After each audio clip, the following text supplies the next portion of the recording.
江府终于清静了，多谢。哎，我一下为你铲除了2个眼中钉，你就一句谢，这理也太轻了吧？那就再多加10坛好酒，如何？你知道外人是怎么说我的吗？说我跟连州争风吃醋，我技高一筹斗倒了他。可他们不敢当我面说的是，我善妒、狡诈、气量狭小。我为蒋军担了如此恶名，你就送我10坛好酒啊？连州入府多时，因此事送走，合乎情理。你查证、布局、告官，所做这些，皆在我不在长安之时。由你出面，拔出招财，让官府治罪，宁王便不会起疑。这一次，真的是有劳小花店主筹谋周全，替我解忧了。我只是开个玩笑，怎么还认真起来了？咱们什么关系啊？我自然要肝胆相照了。再给我加10坛桂花许就行了。好。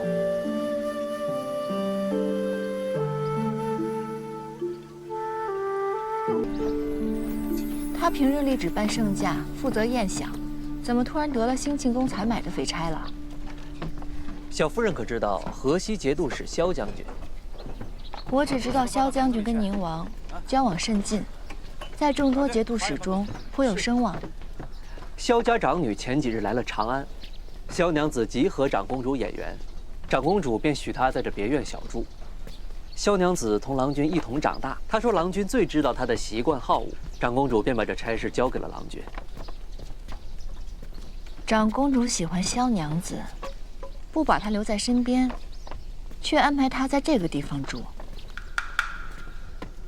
她是想撮合蒋朝阳跟她？没有，萧娘子啊是受宁王之邀入京，宁王看重萧家，要给她做媒择婿，以拉拢和萧将军的关系。人选早已定了，是上府折冲都尉裴忠。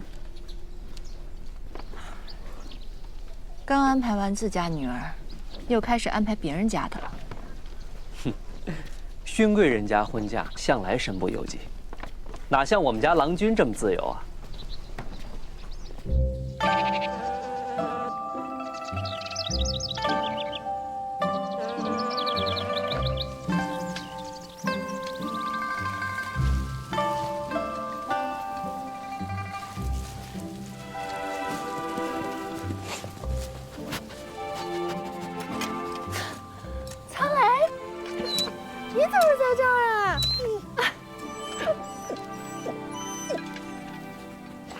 淑妃，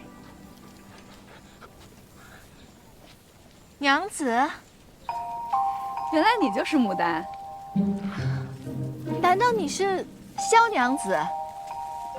你们之前见过？萧娘子救过我一命，她是我的救命恩人。你们当真有缘，看来随之又欠你一个人情。萧娘子救的是我，这人情自然也是我欠的。救人性命之事也是我积攒福报，不存在欠不欠之说。之前说要送娘子一抹颜色，如今兜兜转转，娘子这花宴还是我来预备，倒是殊途同归了。娘子，你去年就来长安了，怎么一直未曾露面呢？去年进京是因祖母病重，我带她来找傅御医诊治。雪溪与祖母感情甚笃，那时日日在榻前照料，自然无心交际。如今祖母可大好了，家中亲眷都挂念她，她病一好，我们便启程归家了。来去匆忙，都未能去你与随之的婚宴上讨盏酒吃。我那里啊，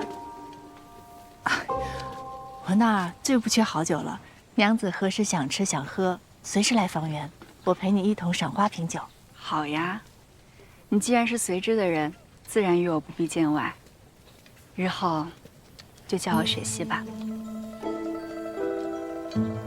好，雪溪。贵人们对何夫人的话赞不绝口，淑妃也甚为欢喜，所以特命老奴送您出宫。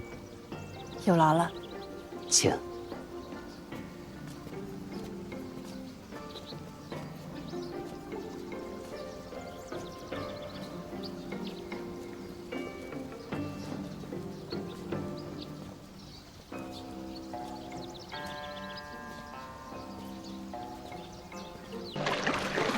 听家素俗属，江树起初凉。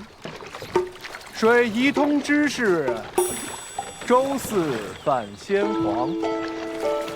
天皇书漫漫，日暮独悠哉。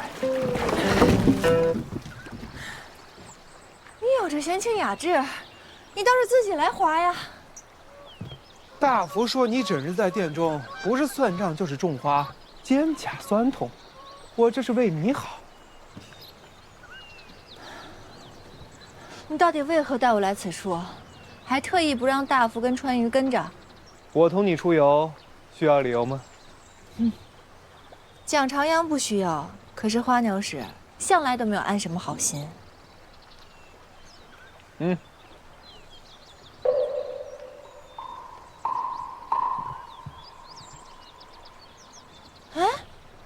那不是雪溪吗？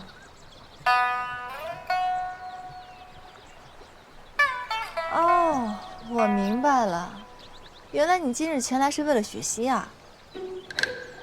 也难怪，裴都尉初次见雪溪便英雄救美，此番佳话传遍了整个长安城。坐不住了。不是花鸟使携爱妾泛舟，偶遇裴萧二人吗？哎，这嘴可真是够硬的。在乎就在乎呗，这里没有外人。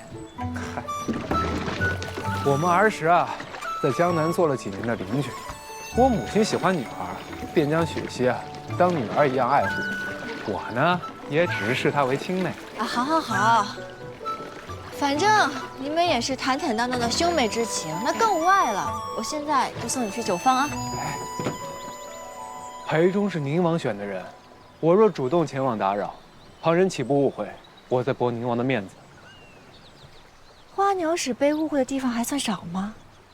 这可是你的终身大事，拿出你该有的胆色来。走。都说了没有儿女私情，你非让我跳江以振臣心吗？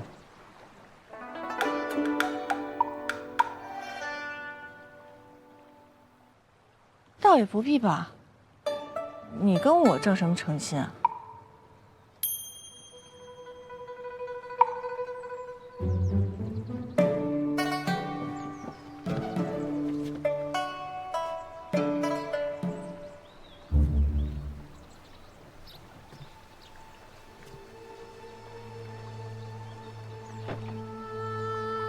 不过确实好奇怪啊！现在余晖满江，正是看美景的时候，这怎么倒是把美景给遮住了呢？除非他们不是来赏景的。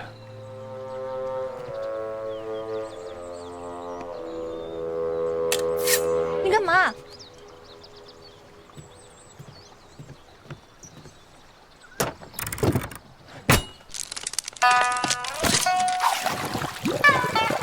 此刻让酒坊的人救我们上去，便不是主动前往了。